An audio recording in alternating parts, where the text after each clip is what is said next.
Hello, voters. My name is Gerald. Not long ago, I couldn't even spell political activist, and now I are one. Welcome to the debut of VNO TV. That's VNO TV. As the Ontario election looms, our wish is simply for everyone to vote now and vote often. Get out there and vote. Our purpose today is to address the corruption, massive debt, and overall incompetence of the Ontario Liberal Party over the past 15 years.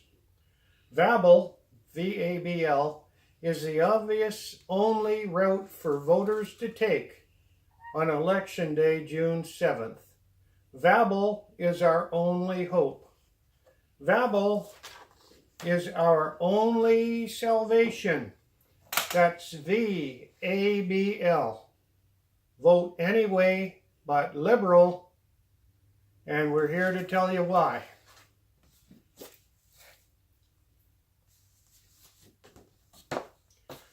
Our province is $611 billion in debt. And that's even gone up since I made this poster. It's only going to skyrocket based on all the Liberal promises that have been made in the past few weeks. The interest on the debt alone is presently over $1 billion a month. That's enough money to build and pay for a fully equipped hospital in Ontario each and every month. They don't tell us how they're going to pay for this. The credit card is maxed out, folks. Each of us owes $27,000, and that figure is climbing. And the debt has been passed on to your children and your grandchildren. Yesterday, I heard a group of elementary students waiting to board their school bus, and they were all chanting, "I owe, I need a job, you know." Gas plants. 2 gas plants cancelled. $1.2 billion thrown away to win Liberal seats in the last election by cancelling the construction of 2 much-needed gas plants in Mississauga and Oakville, and then spending another $1.5 billion to relocate them to Sarnia and Napanee, where, surprise, they aren't really needed.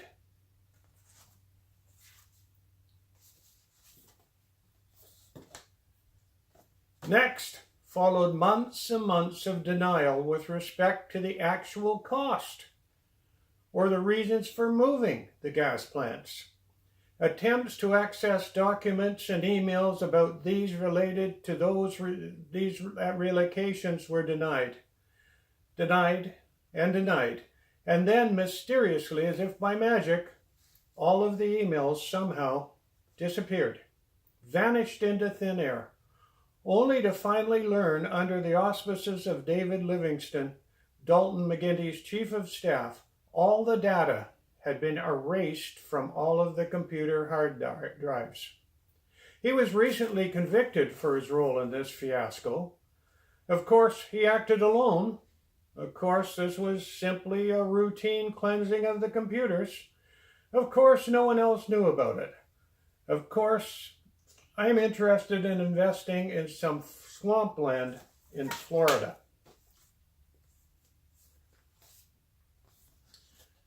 eHealth, millions and millions of dollars were literally thrown away on eHealth with virtually nothing to show for it. Consultants were paid up to $2,350 a day just to read emails. High, grossly overpaid managers submitted expense reports for coffee, donuts, and limo rides. Like so many Liberal initiatives, there was absolutely no oversight on spending and no accountability whatsoever.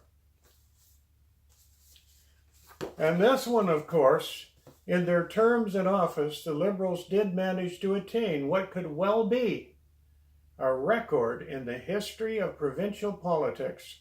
No less than 5, count them, 5 separate police investigations. Other than Livingston and the erased hard drives, there were no convictions. But one can't help but marvel at the level of incompetence, total lack of integrity, absence of accountability, and gross mismanagement they had to generate even one police investigation, let alone 5 of them. However, I don't believe it was a total loss, as they were able to use the thousands of hours spent by investigating OPP officers to bolster their job creation statistics. So there was some good news there. The Orange Ambulance Scandal. I'm sure most of you are familiar with it. The Orange Copter Scandal. Once again, millions of dollars thrown away with no accountability or documentation. Even the OPP couldn't navigate through the myriad of shady transactions and missing documents. It was refreshing to know that the Orange CEO hired his attractive ski instructor girlfriend to a high-paying executive position as a vice president, all on the taxpayer's dollar. I was actually going to apply for the job myself, but obviously I didn't have the qualifications. This one we're familiar with, skyrocketing hydro rates. Hydro rates have increased to such an extent that people must choose between electricity or food. After years of protests, the Liberals proudly announced their fair hydro plan and reduced the rates by 25%. What they don't want to talk about is how they borrowed $40 billion to do it. They made the loan from OPG Trust and buried it in the books to be paid off by hydro consumers at a higher interest rate. It will cost hydro users an additional $4 billion in interest, according to Bonnie Lysyk, Ontario's chief accounting officer. This clever accounting maneuver managed to keep the figure out of the recent Liberal Party's hypothetical balanced budget. Ultimately, down the road, hydro users will be paying that out through even more dramatic jumps in hydro rates. My advice? Stock up on candles, warm clothing, and lots of flashlight batteries. Tap and trade. Boy, I was fooled about this one, and I was really excited because what I thought was happening, I got all my caps out, and I figured we're having a big trade, and we're going to have a big market, and we're all going to be able to exchange our hats and everything. And then I'm waiting patiently to them announce where this great trade is going to take place, and it never came. So I was, needless to say, bitterly disappointed. However, I did find out the actual reality of the situation was all about the environment. Well, yes, we all care about the environment, and yes, we should be taking steps to improve it. However, in a real plan, the money collected to cap emissions would be returned directly to the people through tax reductions. Somehow I don't think this will happen in Liberal Ontario. Somehow the money will just disappear into the government coffers. Well, maybe I'm just skeptical. The proposed closing of small community schools, predominantly in rural areas, was a more recent Liberal mantra. There didn't seem to be any concern about the realization that these small schools are actually hubs in those communities. Liberal MPs couldn't seem to grasp the reality that little kids would actually enjoy spending a couple of extra hours or more each day enjoying a scenic bus tour in the country. Estimated 600 schools slated for closure. One we're all familiar with, and it's in the news all the time, is hospital overcrowding. There's no need to dwell on this. Everyone is aware of the horror stories in the hospital accommodation, patients in hallways, stuffed in any nook and cranny available.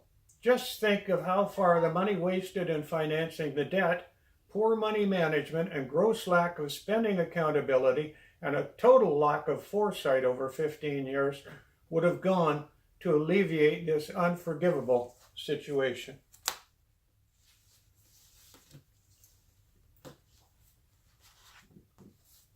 Hydro One, sell-off. What a brilliant Liberal idea, initiated in spite of overwhelming public opposition to the concept. Take a money-making operation and sell off a huge chunk of it to pay off a small portion of your bloated debt commitments, and at the same time forfeit an equally huge portion of millions of dollars in annual income forevermore. That's like a dairy farmer selling off all of his cows to buy new milking machines.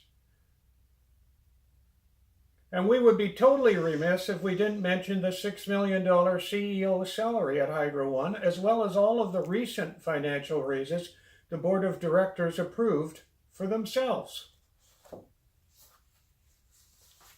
And finally, I've saved my personal favorite for last. This one did not, to my knowledge, cost any hard-earned money that was tax dollars. But the Liberals promised a 15% reduction in auto insurance a number of years ago. When it didn't happen, the Premier informed us it was only a stretch goal. Obviously, she didn't stretch too hard. I don't think many Ontarios got 15%. I don't know if you did. I certainly didn't. And rates are on the rise again. Now, this remains a great mystery since we have the lowest per capita accident rate in Canada. After some pressure, the insurance companies did lower rates slightly.